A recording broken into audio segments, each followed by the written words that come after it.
So this week's guest goes back to the very beginning of lockdown, really, when we were first restricted in how much we could move about. And as we started to miss the outdoors and springtime was coming and summer was coming, Davey and I got in touch because we played walking football together. And I think it was Glasgow Green was our first kickabout, just you and I, do you remember? We'd done a bit of cycling before that. Oh, that's right, yeah. Looking for football pitches where we could break lockdown. That's right. Remember? Socially distanced cycling, that's how it started off, just the two of us. And then we took a ball, you took a ball in the bag. And we because your wife didn't want you to know that your hair partner didn't want you to know you were taking a ball. And we sneaked into Glasgow Green, because I remember the pole was passing by and we were both wondering if we were going to say anything. We were actually about 20 or 30 metres apart at the time, kicking a ball at each other. But that was how it started, and then we invited Andy and Davey, and we ended up playing foot tennis in Glasgow Green. I'm still playing football tennis this day. Yeah, we started something. You guys. And then now we've got nearly 80 members at Paul United Walking Football Group. It's become a monster. It's becoming a monster. So Davey, you're the first guest that I've had on. Deliberately picked you because you're an unusual type of character in that you support a team. It's going to be the first question I ask every guest, because in Glasgow and in Scotland you need to find out what team they support first and foremost, without asking what school did you go to, because that's the kind of hidden agenda, isn't it, always? But you and I fall between those two stools. Me because I'm a Thistle fan. So that is for wonder. And if there's any youngsters watching or anybody under the age of 40, probably they might never have heard of your team. So they'll certainly not recognise the strip. So who's your club? I support Clyde. I was born and bred in Brigton, and that's where they came from originally. Is it? Yes. Whereabouts? Well, we played at Shawfield Stadium. Originally played at sort of Barrowfield. I remember Shawfield. I played at Shawfield in about 1986. They actually sold, it was a greyhound track as well. Yeah, I remember that. And in the 30s, Clyde Director sold the rights to the greyhound people. And then at a certain point in the 80s, they wanted it sort of to use it for something else, to bring a speedway team in. Right. So Clyde had to look about to find somewhere else, and it just became a nomadic team. They played in sort of 2 or 3 sort of venues. Okay. But they're at Broadwood now in Cumberland. So they can move as much as they want, really, because they've only got 2 or 3 people to update on a weekly basis. Right. What kind of support have they got? What's an average crowd at Broadwood these days? In the division around just now, maybe they were getting about 700 or 800 before lockdown. Right. But a team that brings a support like kind of Falkirk, they would sort of maybe fill the opposite stand, so they could get 2,000 plus. Right. Thistle would bring a good support, just like we bring a good support to Firhill. Obviously, yeah. How did you go last weekend, by the way? At the weekend, we drew 2 each. I'm in Troyes. And got beat 3-0 the week before by Dumbarton. Yes, that's true. You said you were born and bred in Brigton. Let's go back there for a wee minute or two then and think about how did you become a Clyde supporter? What was your first game? Well, my dad took me around. I actually remember going to the first game with him with one of his mates for kind of next door. To my eternal sort of chagrin, I never actually found out what the first game was. I think we won 2-0, but I don't know what team it was, but I mind sort of walking over for the banks of the Clyde. Right. What age would you be? Again, I can't be quite sure age, it'd be 7 or 8, but the 1960s, well the early 1960s, right. I mean, I'm born in 53, so I'm probably about 7 or 8, so been around about 1960. I was around about the early 60s. I was younger though. I know I was preschool because I wanted to go to the football, but my parents wouldn't allow me to go and see Rangers or Celtic. That was a no-no. Living in Possil, you'd be the same in Brigton, were you not? Well, I don't recall. Half the street was Clyde supporters and half the street was Celtic. Yeah. And I mind sort of one particular night Rangers beat Seville 4-0 in the European Cup.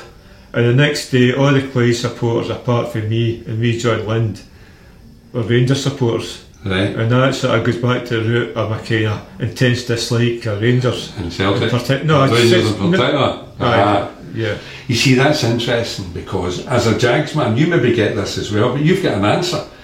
I've been asked many a time. There was once I was taking a celebrity's kids to the airport for them as a security thing. And they were questioning me about what team do you support. They were going from Parkhead to the airport, so they were Celtic daft. Their dad's a famous musician, and they were saying to me, what team do you support, big man? And I said, Thistle. And they were, right. They'd probably never met one before, but they said, that's fine, but what team do you really support? And I said, I really support Thistle. But if you had to pick for the other sides, because they're trying to find out where your allegiance lies, what side of the... And they can't believe that anybody would be to neutral. be honest, Simon, I know what you're saying there, and I would say, I know what people mean when they say really support. I mean, you're a Thistle Macleay supporter. Chick Young, for instance, is St Mirren. I don't doubt he's a St Mirren supporter. But like, so I was brought up by a lot of my pals are Celtic supporters. Right. I went to a lot of games at Parkhead and Clyde playing, so I need to say all my life my strong preference has been for Celtic to beat Rangers. Right. And I know where I'm a Celtic supporter. Right. But I always support Rangers in Europe. And going back to the last, when they were into sort of liquidation, for a while, for 2 or 3 years while they were underdogs, just because you always like the underdogs to do well, I slightly favoured them when they were playing Celtic. I'm through that phase now, but I would say most people, if you pin them down, they maybe say I don't care, but I think they've all got a preference. They would go one way or another, maybe they don't care to admit it, you know. Well, I don't, but you need to buy my book and find out why. Well, I mean, you've read it. You were one of the first to buy it, in fact, and give it to all your family for Christmas, I think. So, brought up from Brigton, Clyde supporter for your sins. What was your job, Davy? What did you do for a career? Well, I started off an apprentice electrician. Same as me. And so at the end, at the time of I think it was the first Arab Israeli war, things were quite hard in the industry, and I couldn't get. The firm I was working for went into liquidation, right? And I went and worked for my brother-in-law. He was a kind of he started running a printing company, right? And I worked in his store. Always in Glasgow. Hillington, right? And then at a certain point, I kind of had to do something else, and I sort of became a porter at Leverdale. Oh, right, yes. Yeah. And then through that, I kind of got to know a few people and a few things. I became a student nurse. Right. And I sort of did my nurse training. Psychiatric nurse? Psychiatric nurse, November 90. And then sort of, well, that's sort of what until I retired. Good, that could come in handy knowing that now that I've learned that about you. So when did you retire?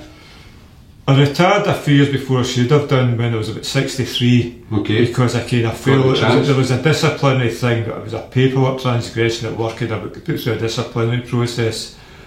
And I would have got a written warning or something. I was just kind of totally scunnered with it. That's a good word. And I just didn't go back. And I sat down and wrote out my CV one night. I was going to apply for their jobs. I really didn't want it. And at that time, sorry, my dad wasn't very well. Right. So I was able to spend the last a couple of good years with him. Yeah. But I was kind of waiting for my sort of pension to come in, you know. Yeah. And I'm okay for money. I lost the last 2 or 3 years. I would have lost quite a bit of money, but I don't really think about it. I've got enough to get by with. Yeah, and you got that time with your dad, you couldn't buy it anyway. No, that was the same with my daughter. I couldn't do anything to buy that back, you know. That's good. So where did walking football come in then? How did that come about? Well, I used to go to the swimming up at Castlemilk, and I seen a leaflet. The first time I heard about it, I told you before, was when it was a tournament down at Glasgow Green. I was getting on sports reports. Yes. It was Frank McAvenny who was reported to have banjoed somebody, and he got sent off. You know, that was the first thing that kind of I'd ever heard about it. Was that in the papers or in the paper? I didn't see it in the paper. I heard it in the radio. That's interesting. It was just kind of controversy gets the news, not all the good stuff that's going in and walking. But it was just kind of, well, we need to report. It was just kind of, we were filling in time. It was a summer thing. There wasn't any other football. Right. It was just kind of, there was obviously exposed playing. Yeah. And that's kind of, but I say, I seen the sort of leaflet at Castlemilk, and I kind of thought about it for a bit. But when I was out jogging, it was during the World Cup in Brazil. And I had quite a bad fall, and I'd done something with my knee. That's how you always see me wearing the sort of support. Yeah. And it's just an injury I fit to manage, and I wasn't kind of sure about it. But then when I get back, it was okay. It's as good as it is, you know. But we're all managing injuries at ours. That's right. So it's kind of. So how long ago was that you started? Probably about 3 years. Okay. I mean, I'm guessing 3 years. I mean, I mind sort of. No, about 2 or 3 years. Okay. How many times a week are you playing walking football? Well, now it's kind of sort of 4 sessions. Right. Because I'm playing with sort of the Giftnook people on the Sunday when I'm not sort of doing this thing with Paul. Okay. Palace of Arts on a Wednesday and Friday, and Monday, here Wednesday, on a Monday. Friday. Then here is Dennis Donner and Paul United. Yeah. And a Sunday as well. Yeah, busy.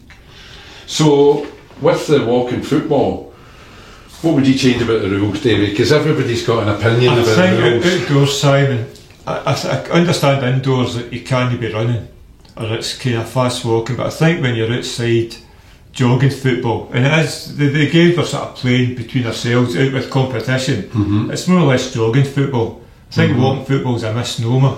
Okay. I mean, you tell people you're kind of walking football, I don't think you really get how physical it can be, and how sort of strenuous, you know. But I mean, jogging football's fine. The rules, that would be the main one. How would you change it then? I would just change the name from walking. I'd make it jogging football, and people just like kind of some players are faster than others, or some have got more ability. It's just kind of low intensity is kind of one thing. That's something else that can be walking. But I think outside we're probably not going to get hurt when you fall. Yeah. I think jogging football will be fine, you know, and people although just that might put people off coming to the foot if they thought it was jogging football. Well, you see so many middle-aged elderly men out jogging. Yeah. You know? Yeah. So I don't think so a jog. I think you're going to move as fast as you can. Yeah. You know, but I don't think it's kind of running. So to finish off then, if you were you're one of the fittest at walking football, David, because you cycle as well, and you were always in the gym when the gyms were open. Because I used to meet you there, strangely. I don't go now. What would you say to sell walking football if you were talking to people about it? I would say it's like when I was talking to that Glasgow Times reporter, I kind of said it's at my time of life it's a bit like when you're sort of growing up in the tenements. You're out playing football all the time, with all your pals. And it's just like it's the same now. I think you're playing football with all your pals. They just stay in different streets. So it's a social thing. It's just everybody loves football. They grew up playing it. Yeah. Everybody's got a certain level of ability. And it's just kind of it's just kind of rolling back to years. I felt when I was younger and playing football, I didn't really fulfil my potential. I could have kind of done better than what I did do. Yeah. And I feel now that I'm fit, and I see the guys in about me. But a lot of people might say that they play walking football to keep fit. I keep fit to play walking football. Right. You know, there's a subtle distinction there, and I think I can sort of. I just need to sort of get my composure a bit better, my decision making, but basic ability and getting something to work on, something to aspire to. Yeah. Finally, you and I were coming to walking football when we used to get a wee tea and a coffee after it at the Glasgow club and whatnot, and that's disappeared because of COVID for the last 18 months. But here today, on the first day that we're allowed to, there was 13 of us in there having a coffee and a biscuit. Do you think that social side is just as important as the football side? It definitely is, and I mean the Zoom meetings were great during the lockdown, and also the kind of WhatsApp. I wasn't involved in anything like that. Right. I've sort of beforehand. It's just you keep in touch with people, and you know people. You know maybe some sort of problem or some people will help you with it, you know. Wee Alec, who you know, who lost his wife 2 or 3 years ago, he said to me that the walking football is the only time he gets to speak to anybody other than the supermarket checkout. He's 80. So I think you're right. I think there's something important going on there that Pollok United and the community hub here are providing for us moving forward. Good. Thanks, David.